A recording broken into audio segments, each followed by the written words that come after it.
Candy একটু বেশি romantic হয়ে গেছে ক্যান্ডি আজকে। অন্য সময় কটন করে, আজকে ক্যান্ডি একটু রোমান্টিক হয়ে গেছে। দেখো দেখো, আজকে ক্যান্ডি বেশি করছে। এই দেখো, ওই দেখো।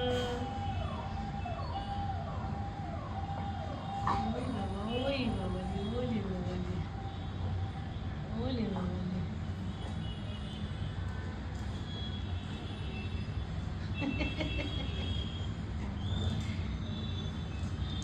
ওলে বাবা, ওলে বাবা। এত কিসের জন্য, এত কি রোমান্টিক হয়ে গেছো বাবা? কত প্রেম হচ্ছে, কত প্রেম হচ্ছে, আরেকজন তাকাতেই পারছে না। আরেকজনের চোখ একেবারে ওলে বাবালি, ওলে বাবালি, ওলে বাবা, ওলে বাবা। দুজনে মিলে কত প্রেম হচ্ছে।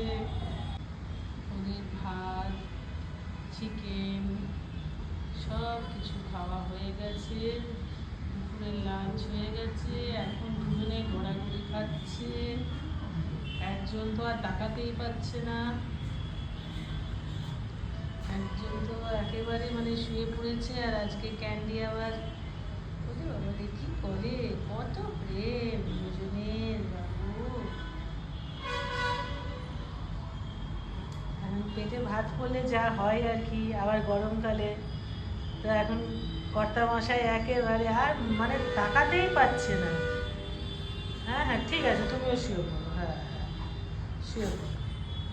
ক্যান্ডি মনে মনে ভাবছে, কেন ও চুপচাপ শুয়ে আছে আমার কর্তাটা, তুমি কেন ডিস্টার্ব করছো? কিন্তু ওই ডিস্টার্ব করছে আজকে কটনকে। আমরা মানে একজনকে নেব সবসময় এরকম চিন্তা ভাবনা ছিল, কিন্তু এদের মেল ফিমেল দুজনকে আনার পর কিন্তু আর কিছু না হোক, ওরা দুজন দুজনকে কিন্তু খুব সময় দেয়। দুজন দুজনে মানে কেউ তো কারোকে ছেড়ে থাকতে পারে না। আর নিজেরা নিজেদের মধ্যে ঝগড়া, খেলা, প্রেম সব কিছু নিয়ে ভালোই দিব্যি রয়েছে। ওই দেখো, ওই দেখো, ওই দেখো। আজকে তো ক্যান্ডেল বেশি। এটা হচ্ছে ওদের খাওয়া দাওয়ার পরে দুজনের প্রেম হচ্ছে এখন।